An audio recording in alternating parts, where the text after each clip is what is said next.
The fact that Mavis married Johnny is the type of wish fulfillment nerds don't need in their lives. Mavis is a 10 out of 10 goth wife, and that energy is honestly wasted on this franchise, and there is a reason that she got a TV show without the SoCal deadweight holding her down. Look, I like the first Hotel Transylvania. It was a solid 6, maybe 7 out of 10 experience, with 4 decent moments, a great animation style, and being directed by the guy that made Samurai Jack. I am obligated to like this film. The sequels, though, have that direct-to-DVD energy, and rewatching them really put a bad taste in my mouth, as nearly every decision they made seems designed to annoy me. With the biggest annoyance of all being Mavis's boo, Johnny. Because to me, Johnny is one of the most boring of all tropes, who by some miracle isn't voiced by Chris Pratt.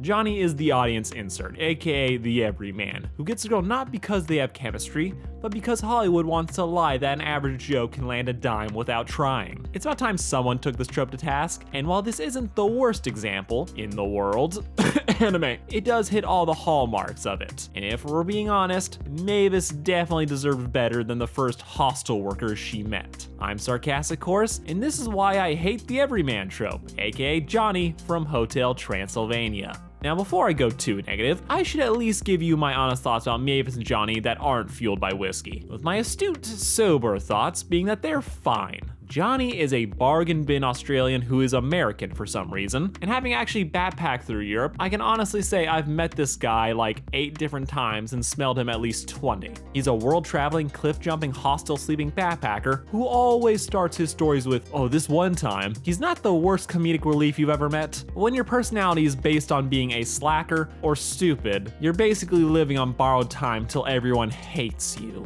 Johnny has some wise moments, but there's nothing there that will stick with you like Jake from Adventure Time. And the fact that the main character of the series is Adam Sandler really keeps him from being anything other than the comedic man-child. This works in the first film, but after they get married and have a kid, he enters stupid dad territory, which is just the point of no return for me character-wise. In contrast, we have Mavis, the 118-year-old daughter of Dracula, and the best thing to happen to Party City since Scream. Now in the personality department, Mavis isn't doing any real heavy lifting. She's cute, she's caring, and still figuring out the world. Having spent her whole life in Disney princess house arrest, Mavis's biggest desire is to see the world and escape from her smother of a father. Then she meets Johnny, who introduces her to pop culture references that aren't old enough to drink, making the hipster seem interesting as she has nothing else to compare him to. She has some possessive issues, she seems to be nice.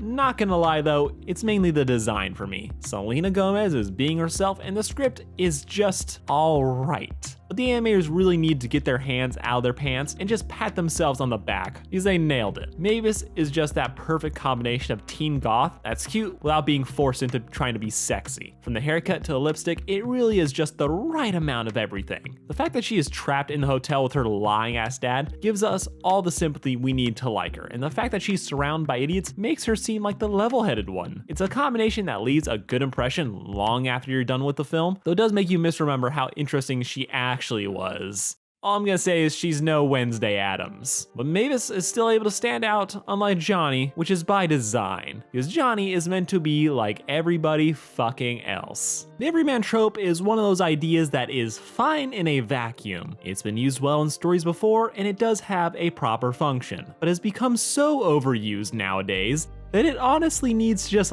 lay low for a decade or two. The Everyman is defined as a character who is ordinary enough to be relatable to the average audience member. They're not the geniuses or the gods of the story whose smallest problems have world-shattering consequences. They're the lazy pricks who stare at Uber Eats for an hour, pretending that they'll go pick up dinner, when we all know they're just going to pay the extra $8 and have it delivered. This is the character who is supposed to be as close to the audience as possible. They may have something special or unique about them in their background, but overall, they should be someone you actually meet in real life. Having that relatability is something you obviously want, but pretty quickly the stories feel less like we're following a normal person in a strange new world, and more like we're in a world built around the talking piece of mayo, making the most bland person in the room the most important being in the universe. Cause this is what real pandering looks like, and people say yes to it every time, with the story glorifying them for being an average Joe whose modern ways of thinking will save the day because of course it does, and in spite of with not having a personality, they'll somehow be irresistible to every beating heart in a public school-sized radius. They could build up this character into something interesting by applying culture shock or have them deal with the fact that everything they know is now in question, but nah, they're going to make pop culture references from 30 years ago so the Little League dads feel included in today's films. In general, this trope is used to give an excuse for exposition, provide an audience insert, and to keep James Marsden's career alive. On an average day, this trope isn't used well, because it feels like a studio mandate 99% of the time, and I am sick of it. Because it really does give us some of the most unearned romances in history, as not only does it have to justify why a badass would date a guy with the charisma of cardboard, but it does it in the most scummy and manufactured ways possible. From just saying screw it, they're in love, no explanation, to pretending to put an effort by making the everyman exactly what the other person needs. If the romantic interest has a fear of fires, he'll be a fireman. If they have a fear of drowning, he'll be a lifeguard. So on and so forth. It's a lazy problem meets solution with little care being put into their actual chemistry. It's repetitive as all hell and leads to very strong incel entitlement on the internet, which leads us to exhibit 9000 of this trope, Johnny What's-His-Face. Johnny fulfills the role of the everyman in that he's the first real human that the monsters in the hotel have seen. Humans try to hunt monsters to extinction, and now they're just doing it unintentionally. The monsters though still assume humanity is out to kill them, not realizing that people just got lazy and moved all their rage to Twitter. Dracula built a hotel for monsters to hang out in and wish that they were home, free from the worries of humans. Then Johnny shows up and it's Dracula's worst nightmare as his daughter is finally legal and he just traumatized into never leaving the house again. And this movie's PG, so he can't just kill him. So through an increasingly convoluted set of circumstances, he keeps Johnny around pretending to be a monster, at which point the hitchhiker's hip modern ways win over the monsters, his idiotic charm wins over Drac, and he talks Mavis into watching the sunrise.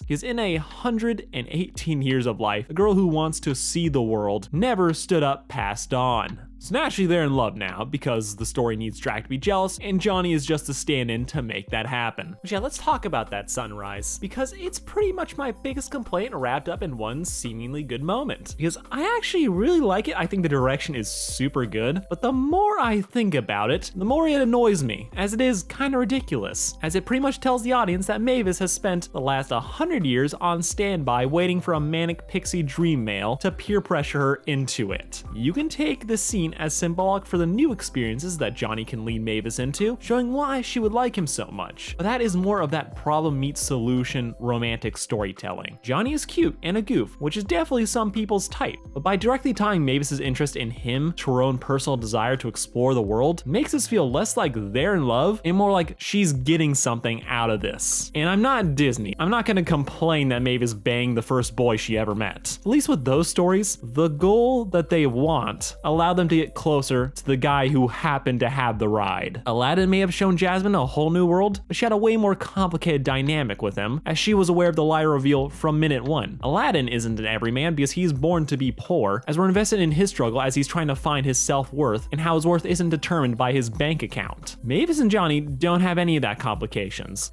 They just meet, she falls in love because he's done all the things she wants to do, they imprint on each other because if they're going to mock Twilight, they might as well borrow its worst plot point ever. Johnny is your average SoCal slacker, while Mavis is the character with the actual wants and desires, but because this movie is really about Drac, all of them turn out to be very shallow, and in the sequels where they basically end up retreading the same ideas over and over again, it leaves them feeling paper thin and retroactively kind of made me dislike these two together. Johnny is vampire daughter kryptonite, and you just have to not question it. It feels manufactured, where the story really has to just force these points so that they can get to the next beat that they want to. Like Johnny and Mavis get married, and they end up having a kid together, making Mavis the mother of 2 children, as Johnny is an idiot, and they never really add anything to make him more than that. Even in the 4th newest film that just came out on Amazon, he's just whatever the plot needs him to be. Being this super ridiculous man-child who's just like losing his mind over getting the hotel so that Drac can be whatever the writers want him to be when he says hell no to giving him the hotel by pretending that the laws are racist. Everyone here just exists to serve the plot, and that just makes everything worse. As Johnny goes from this carefree spirit to willing to lie to his wife so that his father-in-law can abuse his grandson into having vampire puberty. He's gonna fall to his death. He's taking his time. The Everyman can be anything the plot wants it to be, with the story rarely taking the extra steps needed to make them interesting or develop them into something that isn't quote-unquote relatable, dooming them to be a prop for the story. And in a romance, it really has you question why the least interesting man in the room always gets the girl, because they want that audience censor and they want to sell you on this idea rather than tell a good story. This trope has been used well in the past. You have the Lego movie, you have Atlantis in the Lost City. Okay, that one's a little bit still white savior-ish, but the intrigue of the Lost City and the bond that forms between Milo and Kita is really cute. And the first film on its own, if you like the idea of the vampire wife with her goofy boyfriend, go for it. Totally have that. Just for me, I got tired of it. I'm tired because I see what they're trying to do. It makes me tune on every time I watch them. I've never been an Andy Samberg fan, so Johnny quickly grates on me. They don't do anything great with him in any of the films, and with this just becoming generic family film time, I'll probably never like it. Still not as bad as anime though. I'll make that video one day, but I'm not ready to die just yet. Alright guys, that was the video. Thank you for watching. Like, share, and subscribe. Which, by the way, the Everyman isn't always a guy. It just is 9 times out of 10.